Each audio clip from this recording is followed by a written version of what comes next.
February 1259. The mountain fortress of Diaoyu perched 300 meters above the confluence of three rivers in what is now Chongqing, China. Mongke Khan, the fourth great Khan of the Mongol Empire, stood at the head of the most terrifying military force the world had ever seen. His armies had carved through Russia, swept across Persia, crushed Baghdad, and terrorized Europe. The Mongols had conquered more territory in 25 years than the Romans had in 400. But now, staring up at the stone walls of a Chinese fortress, the man who commanded the largest contiguous land empire in history faced a problem his cavalry couldn't solve. Behind those walls, Song dynasty defenders waited with weapons that would rewrite the rules of warfare, weapons that turned the Mongols' greatest strengths into fatal vulnerabilities.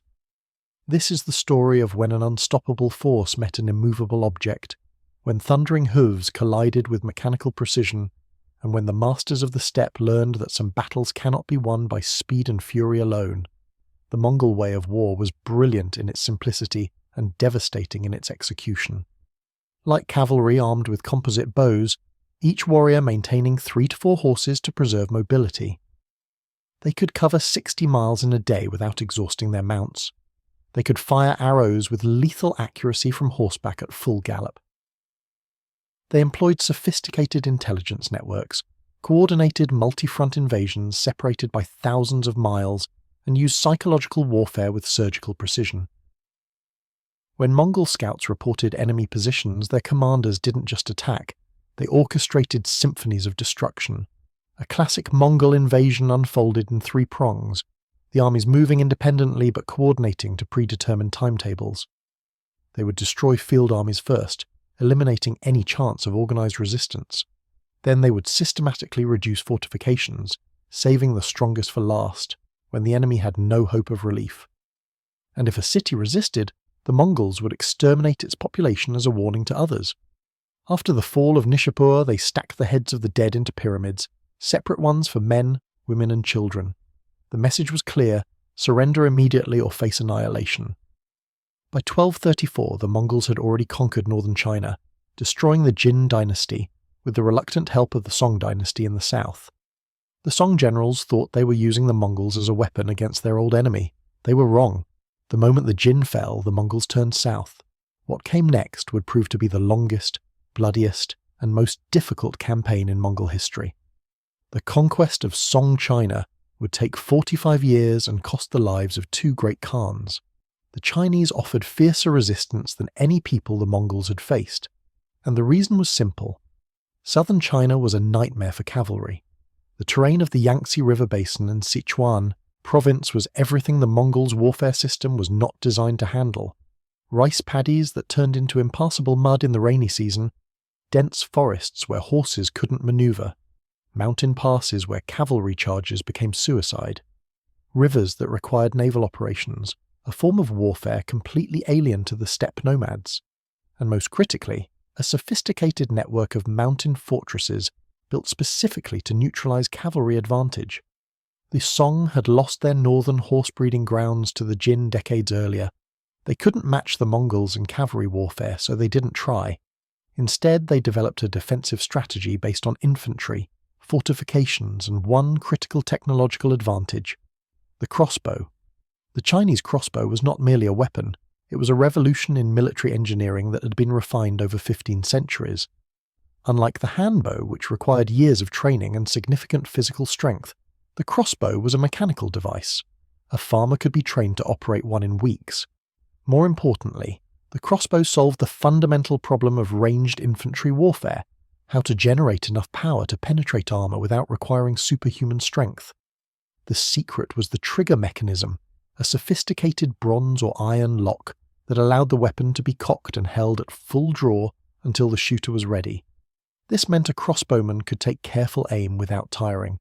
It meant he could fire from behind cover without exposing himself during the long draw of a handbow. And it meant that massed formations of crossbowmen could unleash synchronized volleys that turned the air into a steel curtain of death. By the Song dynasty, crossbow technology had reached its peak. The government operated what we would recognize as a military-industrial complex with standardized, interchangeable parts mass-produced in imperial arsenals. Need to outfit 5,000 new crossbowmen? The components were already in inventory. The trigger mechanisms were so precisely manufactured that parts from different crossbows could be swapped seamlessly. But the Song's true innovation was the Shen Bi Gong, the divine arm bow, also called the God arm bow. This weapon, originally developed by the Tanguts of Xixia and then adopted and refined by the Song, was something special. It featured an ashwood stock, could be aimed and fired while standing like a hand bow rather than requiring prone positioning, and had a maximum range of 240 paces, roughly 360 meters. But range wasn't what made it deadly. At 100 paces, about 150 meters, it could penetrate heavy armor. Contemporary sources described arrows entering Elmwood to half their length. When massed formations of Shen Bi Gong crossbowmen opened fire, cavalry charges disintegrated. The Song military doctrine revolved around these weapons. They developed sophisticated tactical formations that maximized crossbow effectiveness. The most famous was the Dai Zhen, the stacked formation, pioneered by the Wu brothers Wu Lin and Wu Jie in their campaigns against the Jin dynasty in the 1130s. A standard Dai Zhen formation consisted of approximately 3,200 men. At the front, 502 heavily armoured pikemen formed the immovable anchor. Behind them, positioned in depth, came the ranged weapons in three distinct layers. First, the Shen Bi Gong crossbowmen, 302 of them, weapons that could engage at 100 paces. Second, the strong crossbowmen, positioned slightly behind and to the sides, with weapons that fired at 70 paces. Third, the regular crossbowmen on the flanks, 281 on each side, providing overlapping fields of fire. And finally, 261 cavalry on each wing, not for charging but for pursuit once the enemy formation broke. The entire formation was designed around a simple principle: lure the enemy cavalry into charging the pike wall, then shred them with overlapping waves of crossbow fire at precisely calculated ranges. The crossbowmen would fire in rotation, the front ranks shooting while the rear ranks reloaded, creating continuous fire.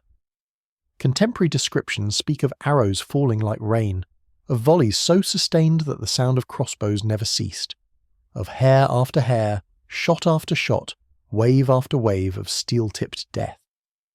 When Mongol cavalry encountered these formations, their advantages evaporated. They couldn't outrun crossbow bolts. They couldn't close distance before taking catastrophic casualties.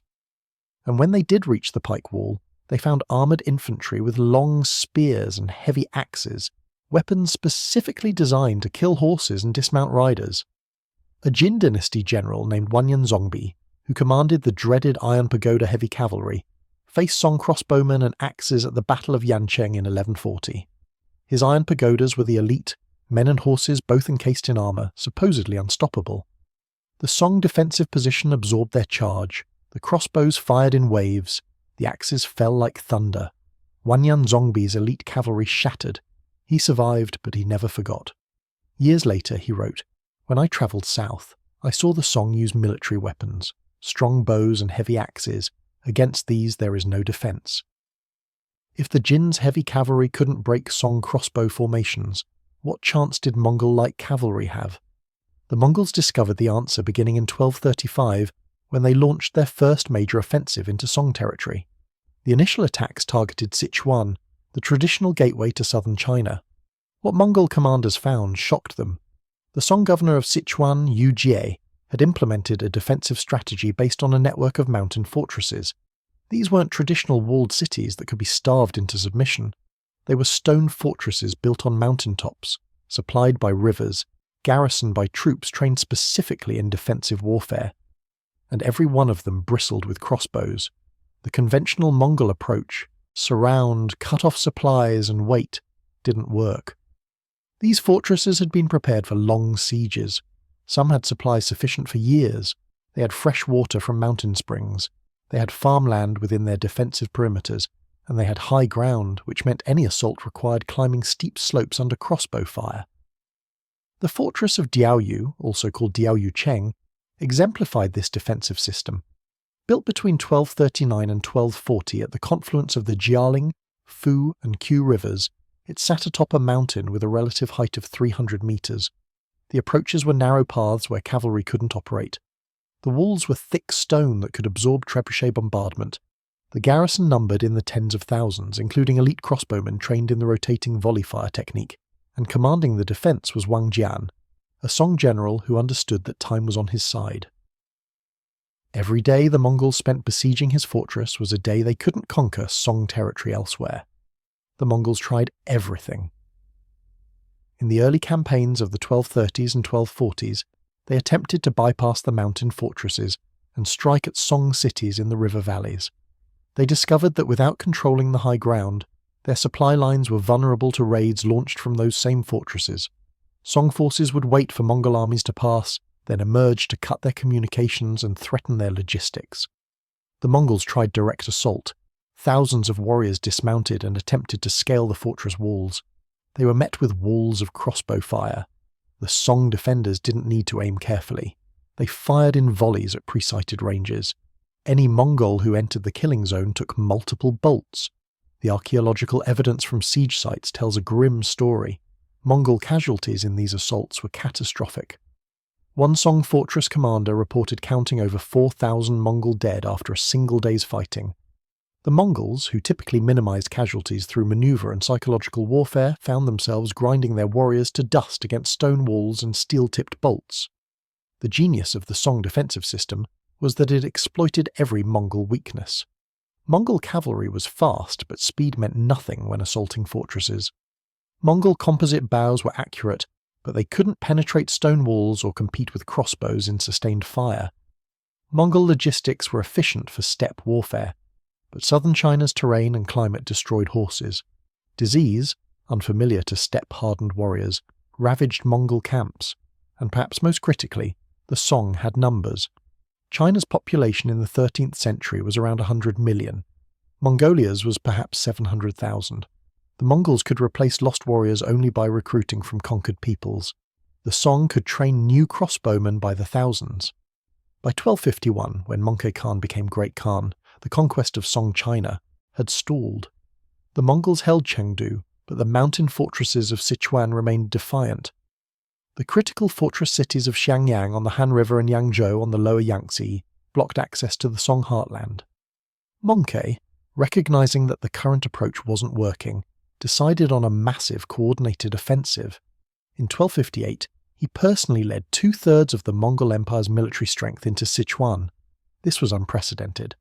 The Great Khan was committing himself and the bulk of his forces to a single campaign. His brother Kublai would attack from the east with another third of the army, and a third force under Uriyang Kadai would strike through Yunnan and Guangxi in a wide flanking maneuver.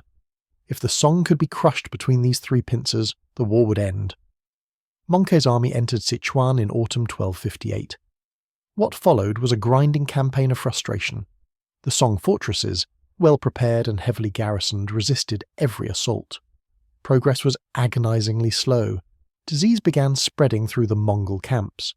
The subtropical climate, so different from the steppe, weakened horses and men alike, and the crossbow fire never stopped. Every approach to every fortress meant advancing under waves of bolts. Mongol commanders discovered that their traditional tactics of feigned retreat and flanking maneuvers were useless against enemies who wouldn't leave their fortifications. By summer 1259, Mongke's campaign had focused on Diaoyu fortress. If this fortress could be taken, it would open the route down the Yangtze.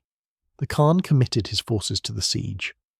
The Mongol assault on Diaoyu began with standard procedure. They attempted to break through the gates. The Song defenders, positioned on the walls with crossbows and behind multiple layers of gates, designed to trap attackers, repulse the assault. Mongol casualties were heavy. Mongke then ordered night raids on outer defensive structures, hoping surprise would succeed where direct assault had failed. The raids initially caught the Song defenders off guard, but they quickly adapted.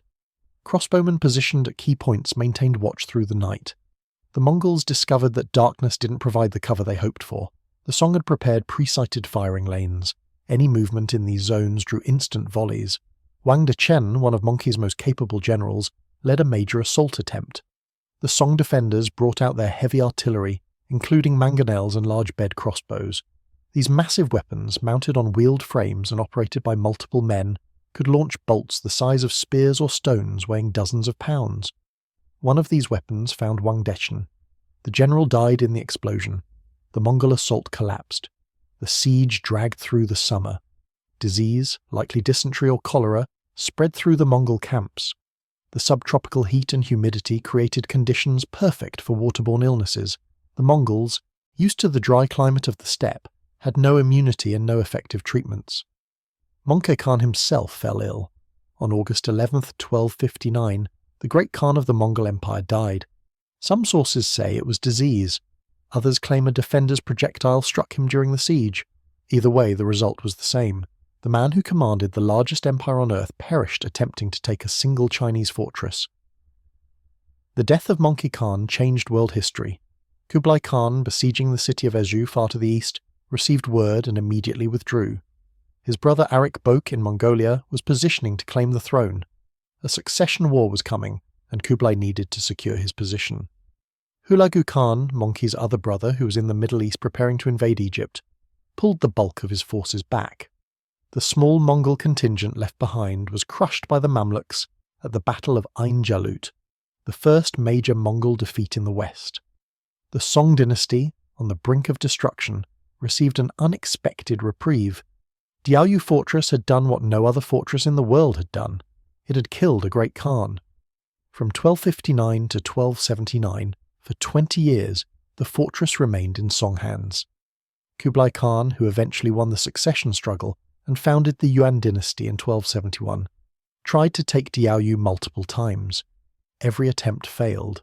The mountain fortresses of Sichuan, anchored by Diaoyu, held out until 1279, just 2 months before the final collapse of the Song dynasty at the Battle of Yamen. And when Diaoyu finally surrendered, it was not through conquest. The war was over. The last Song emperor had drowned in the sea. The commanders of Diaoyu, rather than swear fealty to the Mongols, committed suicide. For 36 years, from 1243 to 1279, these mountain fortresses had resisted the most powerful military force on earth, and the weapon that made that resistance possible was the crossbow. The tactical reality was brutal in its simplicity. When Mongol cavalry approached a Song mountain fortress, they had 3 options, all bad. They could attempt a mounted assault, but horses cannot climb steep mountain paths while under fire. The approaches to fortresses like Diaoyu were narrow trails where cavalry had to dismount and proceed single file. Song crossbowmen had pre-sighted these killing zones. Any Mongol entering the approach paths took fire from multiple angles. They could dismount and assault on foot, but this meant abandoning everything that made Mongol warriors effective. On foot, without their horses and mobility, they became targets for crossbow volleys they couldn't evade. And the Song defenders had the high ground, fighting from behind stone walls, with unlimited ammunition stored in the fortress arsenals. Or they could besiege the fortress and try to starve it out. But Song fortresses were provisioned for years-long sieges and supplied by rivers the Mongols couldn't easily block, and every day spent besieging one fortress was a day not conquering Song territory elsewhere. The mathematics of attrition favoured the Song. A Mongol warrior required years to train, and could not be easily replaced. A Song crossbowman could be trained in months, and China had millions of potential recruits. A Mongol horse, critical to their way of war, took years to breed and train. Song fortresses could be garrisoned by infantry who required no horses. The Mongols needed decisive victory. The Song needed only to survive. And the crossbow, that elegant mechanical solution to the problem of generating ranged firepower without requiring exceptional strength or years of training, was the weapon that made survival possible. The Song dynasty eventually fell, not because the Mongols overcame the crossbow, but because they changed their strategy entirely. Kublai Khan recognized what his predecessors had not. China could not be conquered by cavalry alone. He needed navy, and he needed siege weapons that could match or exceed Chinese technology. Beginning in 1268, Kublai launched the siege of Xiangyang, the fortress city that guarded the Han River and access to the Yangtze Basin. This siege lasted 5 years and marked a fundamental shift in Mongol warfare. Kublai recruited Chinese engineers who had served the Jin dynasty. He hired Muslim engineers from Persia who brought counterweight trebuchet technology. He built a navy, copying Song ship designs and recruiting Song defectors who knew how to fight on water. And critically, he learned patience. The siege of Xiangyang was not a Mongol cavalry operation. It was a combined arms campaign involving naval blockade, massive bombardment with siege engines, and a willingness to spend years reducing a single objective. When Xiangyang finally fell in 1273, it wasn't because Mongol cavalry had overwhelmed Chinese crossbowmen. It was because Islamic trebuchets had collapsed the walls and the Song navy had been defeated by a Mongol fleet built with Chinese defectors' knowledge. The capture of Xiangyang broke the Song defensive system, but the mountain fortresses of Sichuan held out for another 6 years. The final collapse came in 1279 at the Battle of Yamen, a naval engagement where a Wan dynasty fleet of former Song ships, commanded by a Chinese defector, crushed the last Song loyalists. Even then, the Song didn't surrender. Lu Xiufu, a civil official, carried the 8-year-old boy emperor on his back and leaped into the sea. Thousands of Song soldiers and sailors followed him in mass suicide rather than submit to Mongol rule. The conquest of Song China had taken 45 years, longer than the Mongol campaigns against all of Europe, Persia and Central Asia combined. And a significant reason for that duration was a relatively simple mechanical device, the crossbow, operated by disciplined infantry, fighting from prepared defensive positions. The Mongols had laughed at Chinese infantry before the campaign began, viewing them as no match for steppe cavalry. By the end, Mongol commanders spoke of Chinese crossbowmen with respect bordering on fear. The legacy of this conflict extends far beyond medieval warfare. The Song proved that technological and tactical innovation could partially offset numerical and mobility disadvantages. Their mountain fortress strategy and crossbow-centric tactics forced the most successful military machine in history to adapt or fail. The Mongols, for their part, demonstrated strategic flexibility. Faced with an enemy their traditional methods couldn't quickly defeat, they learned naval warfare, recruited enemy specialists, and adapted their logistics and tactics. The conquest of China transformed the Mongol Empire, but it also transformed the Mongols themselves. The death of Mongke Khan at Diaoyu fortress stands as one of history's great what-if moments. Had he survived, would the Mongols have conquered Egypt? Would they have pushed deeper into Europe? We can never know, but we can know this. A mountain fortress in Sichuan, defended by disciplined infantry armed with crossbows, killed a great Khan and changed the trajectory of world history. When Mongol horsemen hit the wall of crossbow fire in southern China, they discovered that some walls cannot be ridden around, some positions cannot be outmaneuvered, and some weapons make courage and skill irrelevant. The crossbow, that ancient mechanical bow, held the line when all seemed lost. And in doing so, it reminded the world that wars are won not just by the swift and the fierce, but by the prepared and the patient, by those who turn their weaknesses into strengths and force the enemy to fight on their terms. The thunder of Mongol hooves had swept across half the world, but in the mountains of southern China, that thunder broke against walls of stone and storms of steel. The Song-Mongol conflict represents more than just a military campaign that defied expectations. It demonstrates how weapons technology intersects with geography, logistics, and strategic doctrine to produce outcomes that defy simple narratives about military superiority. The crossbow wasn't merely a weapon that killed Mongols, it was the centerpiece of an entire defensive philosophy that transformed how pre-modern states could resist invasion. Consider the economic dimensions of this conflict, which are often overlooked in favor of tactical descriptions. The Song dynasty operated perhaps the most sophisticated pre-industrial economy in world history. Their GDP per capita exceeded that of contemporary Europe. They had a proto-industrial manufacturing base capable of producing crossbows, armour and ammunition at scales that would not be matched in the West for centuries. The Imperial arsenals could outfit armies numbering in the hundreds of thousands with standardized equipment. This wasn't just about having better weapons, it was about having the industrial capacity to produce those weapons in quantities that made mass tactics viable. The crossbow manufacturing process itself reveals this sophistication. A single Shen Bigong crossbow required specialized craftsmen for different components. The trigger mechanism alone involved precision bronze casting that demanded metallurgical expertise. The bow itself required laminated construction using specific woods, ash for the stock, mulberry for the limbs, that had been aged and treated according to techniques refined over centuries. The strings were made from silk or animal sinew, each requiring different maintenance procedures. And critically, all of these components were standardized. A trigger mechanism from an arsenal in Hangzhou would fit a stock manufactured in Chengdu. This interchangeability meant that battlefield repairs were straightforward and that damaged weapons could be quickly returned to service.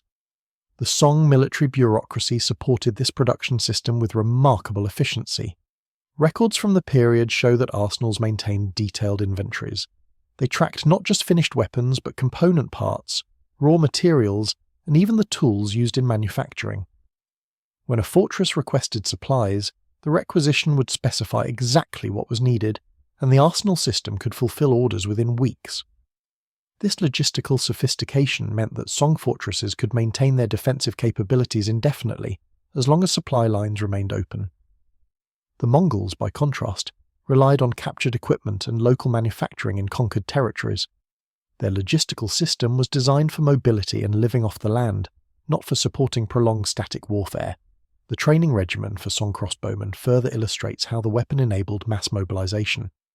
Unlike archery, which required beginning in childhood to develop the necessary strength and muscle memory, crossbow training focused on mechanical operation and tactical discipline. A recruit would learn to cock the weapon, load it, aim using fixed sights, and most importantly, fire in coordinated volleys. The physical act of operating a crossbow could be taught in days. What took weeks or months was training soldiers to maintain formation under pressure, to fire on command rather than individually, and to coordinate with pike formations and other crossbow units. Song military manuals, several of which survive, detail this training process. Recruits would practice on stationary targets at measured distances, learning the trajectory of bolts at 50, 70, and 100 paces. They would drill in formation, practicing the rotation system where front ranks fired while rear ranks reloaded. They would train in night firing, learning to judge distances in darkness and to respond to signal fires or drums. And critically, they would practice the psychological discipline required to hold position while enemy cavalry charged. This last element was perhaps the most important. The natural human instinct when facing a cavalry charge is to break and run. Song training sought to override that instinct through repetition and confidence in the weapon and formation. The psychological dimension of crossbow warfare deserves careful examination. For Mongol warriors, the experience of facing massed crossbow fire was profoundly disorienting. Mongol military culture celebrated individual martial skill, horsemanship, and personal courage. A Mongol warrior's identity was built around his ability to ride and shoot, to outmaneuver opponents, to demonstrate valor in combat. But what valor exists in being struck by a bolt fired by an invisible enemy from behind stone walls? How does one demonstrate skill when the enemy won't come out to fight? The crossbow denied Mongol warriors the type of combat their entire culture was built around. Contemporary Mongol sources, though rare, hint at this frustration. Letters and reports from commanders in the Song campaign describe the Chinese enemy in terms that suggest grudging respect mixed with incomprehension. They don't fight like warriors, one commander wrote. They hide behind walls and shoot from safety.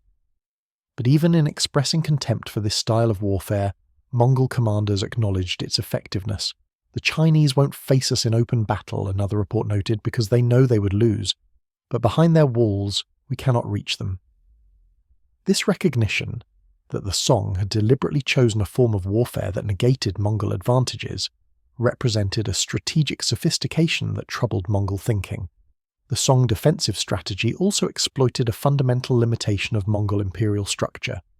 The Mongol Empire was a confederation held together by military success and the distribution of plunder. When campaigns stalled, when victories became infrequent, tensions within the empire increased. Mongol nobles expected rewards, land, slaves, tribute. A long, grinding war of attrition against fortresses that wouldn't fall produced few rewards and many casualties. This created political pressure on whoever was leading the campaign. Mongke Khan's decision to personally lead the 1258 to 1259 offensive was driven partly by this pressure. If the Great Khan himself couldn't break the Song, it would represent an intolerable loss of prestige for the empire. The death of Mongke at Diaoyu fortress had consequences that rippled far beyond China. The succession struggle between Kublai and Urikboke divided the empire. Kublai's eventual victory came at the cost of civil war and permanent fractures in Mongol unity. The Ilkhanate in Persia, the Golden Horde in Russia, the Chagatai Khanate in Central Asia, all of these would become increasingly independent, pursuing their own interests rather than serving a unified imperial project. Historians have long debated whether the Mongol Empire would have fragmented anyway, but the timing is significant. The empire split while bogged down in China, unable to achieve the decisive victory that might have maintained unity through shared triumph. Meanwhile, the withdrawal of Mongol forces from the Middle East following Mongke's death allowed the Mamluks to consolidate control of Egypt and the Levant. The Battle of Ain Jalut in 1260, where Mamluk forces defeated a Mongol army, is often portrayed as a brilliant Mamluk victory, and it was. But it was also made possible because Hulagu Khan had withdrawn most of his forces to participate in the Mongol succession struggle, triggered by Mongke's death. The Mongol army at Ain Jalut was a fraction of what Hulagu had commanded during his conquest of Baghdad. Had Mongke survived, had the succession been smooth, Hulagu might have had the forces necessary to conquer Egypt. The crossbow-defended fortress that killed Mongke didn't just save the Song dynasty temporarily, it may have saved the Mamluk Sultanate and altered the entire history of the Middle East. The broader military implications of the Song-Mongol conflict influenced warfare across Eurasia. The Mongols' experience in China taught them that cavalry armies, however mobile and skilled, required infantry and siege capabilities to conquer fortified, densely populated regions. When Kublai finally defeated the Song, he did so by creating what was essentially a new type of military force, one that combined Mongol cavalry with Chinese infantry, naval forces and siege engineers. This hybrid force became the model for the Yuan dynasty's military, and variations of it appeared throughout Mongol successor states. The crossbow itself experienced a renaissance in the late Song and early Yuan periods.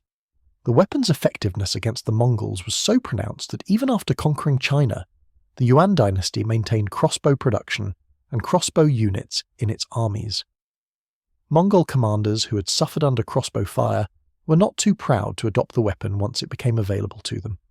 Yuan military forces that later invaded Japan, Vietnam and Burma included substantial contingents of crossbowmen, many of them ethnic Chinese serving under Mongol command. The weapon that had nearly defeated the Mongols became a weapon of Mongol expansion. In Europe, where Mongol armies had terrified kingdoms in the 1240s, the news from China was studied carefully. European military theorists learned that the Mongols could be stopped, that fortifications and infantry weapons could offset cavalry superiority. The development of European crossbow tactics and the increasing sophistication of castle design in the 13th and 14th centuries owed something to lessons learned from the Song-Mongol conflict. While European crossbows never achieved the mechanical sophistication of Song designs, lacking the precision trigger mechanisms and standardized manufacturing, the tactical principles were similar. Use fortifications to channel enemy movement, employ massed crossbow fire to break cavalry charges, and maintain defensive positions that force the attacker to fight at a disadvantage. The Song fortress network itself deserves recognition as one of the great defensive systems of pre-modern warfare. The concept was elegant: create a network of mutually supporting strongpoints that couldn't be bypassed or ignored. Each fortress was positioned to control key terrain, river crossings, mountain passes, routes into fertile valleys. An attacker couldn't simply ride around these fortresses because doing so would leave hostile garrisons in their rear, threatening supply lines and communications. But reducing each fortress through siege would take months or years, during which the defender could mobilize reinforcements, shift supplies, and launch counterattacks. This strategy required tremendous resources and organization. Each fortress needed a garrison, supplies, weapons, and command structure. The fortresses needed to be able to communicate with each other and with central command. Supply lines needed to be maintained even while under threat. The Song bureaucracy, for all its flaws and internal corruption, managed to coordinate this defensive network across hundreds of miles of difficult terrain for decades. When we marvel at Song resistance, we should marvel not just at the courage of individual defenders, but at the logistical and administrative sophistication that made sustained resistance possible. The personal stories from the siege of Diaoyu fortress add human dimension to these strategic abstractions. Wang Jian, the Song commander, was not born to military nobility. He had risen through the ranks based on competence and had spent years preparing Diaoyu's defences. He understood that his fortress wouldn't win the war. The Song were ultimately doomed by the disparity in resources and Mongol determination. But he also understood that every month he held Diaoyu was a month the Song dynasty survived, a month that families in Song territory lived without Mongol occupation, a month that gave hope to other defenders that resistance was not futile. The crossbowmen who manned Diaoyu's walls were largely conscripts, farmers, craftsmen, merchants, given weapons and basic training. They were not professional warriors in the Mongol sense. Many had probably never fought before being assigned to fortress duty. Yet these ordinary men stood on stone walls and fired their crossbows at the most feared army on earth. They did so knowing that if the fortress fell, the Mongols would likely massacre the garrison as an example. They did so because the alternative, allowing the Mongols to sweep through their homeland unopposed, was unacceptable. When Mongke Khan's army first appeared before Diaoyu, the psychological pressure on the defenders must have been immense. The Mongols were not just numerous, they were legendary. Stories of their conquests had spread throughout Asia and Europe. Cities that resisted were destroyed, populations were slaughtered. The smart move, the pragmatic move, would be to surrender and hope for mercy. But Wang Jian and his garrison chose to fight, and in choosing to fight they changed history. The moment when Mongke Khan died, whether from disease, from a defender's weapon, or from some combination of battlefield injury and illness, was not recognized as historically significant at the time. The defenders of Diaoyu didn't know they had killed a great Khan. They only knew that after months of siege the Mongol army suddenly withdrew. It must have seemed miraculous. Perhaps they credited their resistance, their determination, their weapons. They were not wrong to do so. The conditions that killed Mongke, the disease spreading through Mongol camps, the prolonged siege, the casualties from crossbow fire, were all products of the defensive strategy the Song had implemented. The technological legacy of the Song crossbow is also worth considering. The weapon represented the peak of pre-gunpowder ranged weapon technology. The mechanical principles, using leverage and a trigger mechanism to store energy and release it precisely, would influence the development of early firearms. The organizational principles, standardized parts, arsenal production, mass training of operators, would become standard in firearms-equipped armies. In some ways, the Song crossbow production system was a preview of the military-industrial complex that would emerge in Europe centuries later. But crossbows had limitations that would eventually make them obsolete. They were complex to manufacture, requiring skilled craftsmen and quality materials. They were slower to reload than bows in the hands of expert archers, and critically, they couldn't adapt to the tactical revolution that firearms would bring. When gunpowder weapons became reliable enough to replace muscle-powered projectile weapons, the crossbow's advantages, ease of training, mechanical consistency, penetrating power, were matched or exceeded by handguns and arquebuses that were simpler to make and maintain. Interestingly, the Song dynasty was also developing gunpowder weapons during the Mongol invasion. Fire lances, essentially flamethrowers that shot fire and shrapnel, appear in records of Song defensive actions. Primitive rockets and bombs were used in some engagements. But these early gunpowder weapons were supplements to, not replacements for, the crossbow. They were terror weapons and anti-personnel devices, effective but not yet reliable enough to base an entire defensive strategy around. The crossbow remained supreme because it worked consistently, required minimal maintenance, and could be operated by barely trained conscripts with devastating effectiveness. The question of why the Song didn't develop gunpowder weapons more rapidly is intriguing. They had the technology, the manufacturing capability, and certainly the motivation. Perhaps the crossbow was simply too effective to abandon. Why invest heavily in developing expensive experimental gunpowder weapons when you had a proven system that was holding off the Mongols? This conservative approach made tactical sense in the short term, but may have cost China technological leadership in the long term. By the time gunpowder weapons became dominant in the 14th and 15th centuries, Chinese firearms technology was being matched and then exceeded by European and Middle Eastern innovations. The cultural memory of the Song-Mongol conflict persisted in China for centuries. Diaoyu Fortress became a symbol of resistance against overwhelming odds. The defenders who held it were celebrated in literature and art as exemplars of loyalty and courage. The crossbow, once just a military tool, gained cultural significance as the weapon that had stopped the Mongols. When later Chinese dynasties faced invasions, the Ming against the Mongols, the Qing against various challengers, they would reference the Song resistance as inspiration and proof that determination could overcome superior force. In Mongol memory, the conquest of Song China was remembered differently, as the campaign that proved even the greatest empire had limits. Mongol oral traditions and later written histories acknowledge the difficulty of the Song conquest in ways they did not for other campaigns. The European invasion was a raid that was called back. The conquest of Persia was rapid and decisive, but China required decades, cost two great Khans their lives, and fundamentally transformed Mongol military doctrine.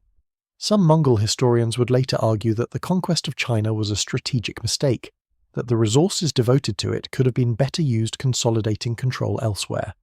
The irony is that both perspectives contain truth. The Song resistance was heroic and historically significant, but ultimately failed. The Mongol conquest was successful but ruinously expensive. In the end, Kublai Khan ruled China, founding the Yuan dynasty. But the China he ruled had not been broken by Mongol cavalry. It had been slowly worn down by a hybrid force that adopted Chinese tactics and weapons. The Yuan dynasty that emerged was as much Chinese as Mongol, perhaps more so. The conquerors had been transformed by the act of conquest. This transformation extends to how we understand the Mongol conquest more broadly. The traditional narrative portrays the Mongols as an unstoppable force that swept across Eurasia in a generation. And in open field warfare against cavalry-based armies, this was largely true. But the Song campaign reveals that the Mongols were not invincible, that they could be stopped, and that they could be forced to adapt. The weapons and tactics that stopped them, fortifications, disciplined infantry, mechanical projectile weapons, were not exotic or impossible for other societies to replicate. The Song weren't defending themselves with alien technology. They were using variations of weapons and tactics that existed throughout Eurasia. What made the Song different was commitment to a defensive strategy and the resources to implement it. Many societies had fortifications, many armies had crossbows or similar weapons, but the Song built a comprehensive defensive network and produced crossbows in sufficient quantities to arm masses of infantry. They committed to a strategy of attrition rather than decisive battle, accepting that they couldn't defeat Mongol cavalry in the open, but could make conquering their territory so expensive that the cost exceeded the value. This was not a glamorous strategy. There are no stirring tales of cavalry charges or heroic duels, just walls, crossbows, and grim determination to make the invader pay for every mile. The mathematics of attrition warfare are brutal. The attacker must not only kill the defender, but must do so efficiently enough that they don't exhaust their own resources first. The Mongols discovered in China that even vastly superior tactical skill couldn't overcome strategic disadvantages. They were fighting far from their homeland in terrain that killed their horses, against enemies who could replace casualties faster than they could inflict them, using tactics that forced them to take high casualties for minimal gains. The crossbow was the weapon that made this attrition effective by allowing minimally trained infantry to kill mounted warriors at range from behind cover. In military theory, this type of conflict is called asymmetric warfare, when opposing forces have fundamentally different capabilities and adopt strategies that exploit their advantages while negating the enemy's strengths. The Song couldn't win a cavalry battle, so they refused to fight cavalry battles.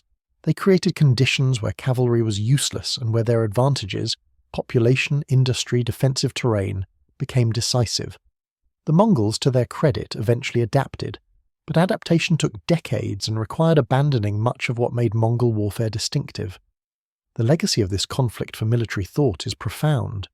It demonstrated that technological and tactical innovation could offset numerical and mobility disadvantages, at least temporarily. It showed that defensive strategies, properly implemented, could frustrate even the most skilled offensive forces, and it proved that weapons enabling mass mobilization, weapons that turned peasants into effective soldiers, could change the balance of power. These lessons would be relearned throughout history as firearms, artillery, and eventually machine guns and aircraft transformed warfare by progressively reducing the importance of individual skill relative to technology and mass. The crossbow occupies a specific place in this evolution. It was the first infantry weapon that truly democratized killing power on the battlefield. A farmer with a crossbow could kill a noble warrior from a safe distance. Training was measured in weeks, not years. The weapon itself, while complex, could be mass-produced with proper industrial organization. These characteristics would reappear with firearms, which would eventually replace crossbows precisely because they offered the same advantages: ease of use, manufacturing scalability, penetrating power, with additional benefits of range and psychological impact. But in the mid-13th century, As Mongke Khan's army besieged Diaoyu fortress, and as crossbow bolts fell like rain on Mongol warriors, the future of warfare was being written in blood and iron. The age of the horse archer, which had dominated Eurasian warfare for millennia, was beginning its long decline. The age of gunpowder was still emerging, and in that transitional moment, the humble crossbow, a weapon that had existed for over 1,000 years, but had been refined to mechanical perfection by song engineers, held the line. When the defenders of Diaoyu fortress finally surrendered in 1279, they had held out for 36 years against the largest empire on earth.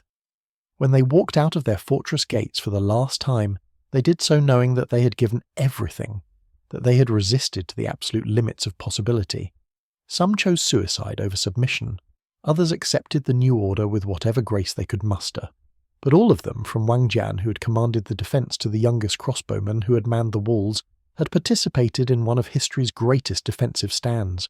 The crossbow they carried was more than wood, bronze, and silk cord. It was the physical embodiment of a principle, that warfare is not just about courage and skill, but about organisation, technology, and the willingness to fight on your own terms rather than the enemy's. The Mongols learned this lesson at terrible cost.